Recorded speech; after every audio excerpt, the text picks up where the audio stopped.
ఈరోజు మనం rice protocol గురించి మాట్లాడుకుందాము. రైస్ అంటే ఆర్ ఫర్ రెస్ట్, ఐ అంటే ఐస్, సి అంటే కంప్రెషన్, ఈ అంటే ఎలివేషన్. ముందుగా రెస్ట్ అంటే ఎక్కడైతే దెబ్బ తగిలిందో దాన్ని వాడకపోవడం. కాలు అయితే కొంచెం బెడ్ రెస్ట్ తీసుకుంటే అవుద్ది, చెయ్యి అయితే ఆమ్ పౌచ్లు అలాంటివి ఏమన్నా మెడకి తగిలించుకొని అందులో పెట్టుకుంటే రెస్ట్ తీసుకున్నట్టు అవుద్ది.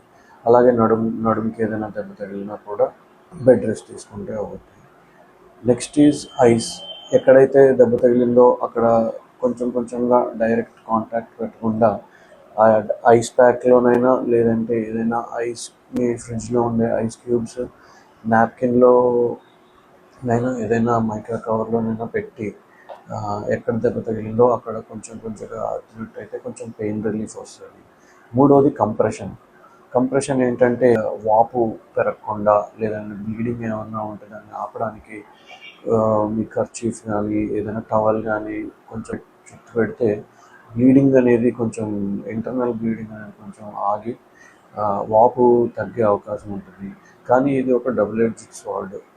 ఎక్కువసేపు అలాగే నొక్కి పెట్టి ఉండడం వల్ల బ్లడ్ ఫ్లో తగ్గిపోయే ఛాన్సెస్ కూడా ఉంటాయి. సో కంప్రెషన్ పెట్టినప్పుడు కొంచెం చూసుకుని అబ్జర్వ్ చేస్తూ ఉండాలి.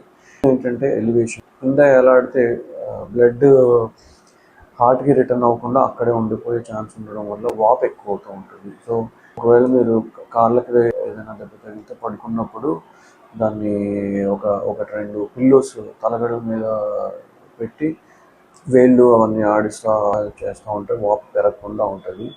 అండ్ చెయ్యికి ఏమన్నా దెబ్బ తగిలితే ఇందాక చెప్పినట్టు ఆర్మ్ స్లింగ్ ఆర్మ్ పౌచ్లో పెడితే ఈ పొజిషన్లో కొంచెం ఎలివేషన్ నుండి వాపు కొంచెం మెల్లమెల్లగా లాగే అవకాశం ఉంటుంది. ఇలాగా మీరు ఒక 3-4 డేస్ చేయగలిగితే అన్నీ అంటే అట్లీస్ట్ ఒక 50-60% చిన్న చిన్న దెబ్బలకి రిలీఫ్ రావాలి. దీంతోపాటు ఆబ్వియస్లీ కొంచెం పెయిన్ మెడికేషన్స్ ఇవన్నీ కూడా వాడచ్చు.